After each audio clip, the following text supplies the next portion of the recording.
நாம அவனை கஷ்டப்பட்டு இந்த ஆனமலையார் நல்லாறு திட்டத்தை நிறைவேற்ற வேண்டும் என்று பாடுபட்டோம். ஆனா திராவிட முன்னேற்ற கழக அரசு ஆட்சிக்கு பிறகு அப்படியே கிடப்புல போட்டுட்டாங்க. அது மட்டுமல்ல, மக்கள் அத்தனை பேரும் சிந்திக்க வேண்டும். இது சாதாரண பிரச்சனை இல்ல, ஜீவாதார பிரச்சனை. விவசாய உயிர் மூச்சு.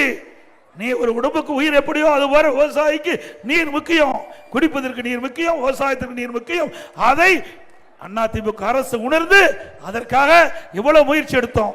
இன்றைக்கு தினம் திராவிட முன்னேற்ற கழக முதலமைச்சர் ஸ்டாலின் அடிக்கடி குறிப்பிடுகிறார், இந்தியா கூட்டணி இந்தியா கூட்டணி என்று எப்பொழுது பார்த்தாலும் பேசிக் கொண்டிருக்கின்றார். இந்தியா கூட்டணி இந்தியா முழுவதும் இருக்கின்ற பல கட்சிகள் ஒன்றாக இணைந்து அந்த அமைப்பை ஏற்படுத்தியிருக்குது. அதுல திமுக இருக்குது, கம்யூனிஸ்ட் கட்சியும் இருக்குது. இது அருமையான சந்தர்ப்பம்.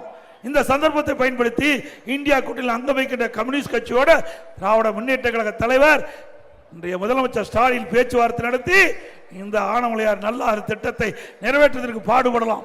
அதை பத்தி எல்லாம் கவலையே, விவசாயிகளை பத்தி கவலை இல்லை, நாட்டு மக்களை பத்தி கவலை இல்லை. நேரா கேரளா போனாரு, பேச்சுவார்த்தை நடத்த சொன்னாரு.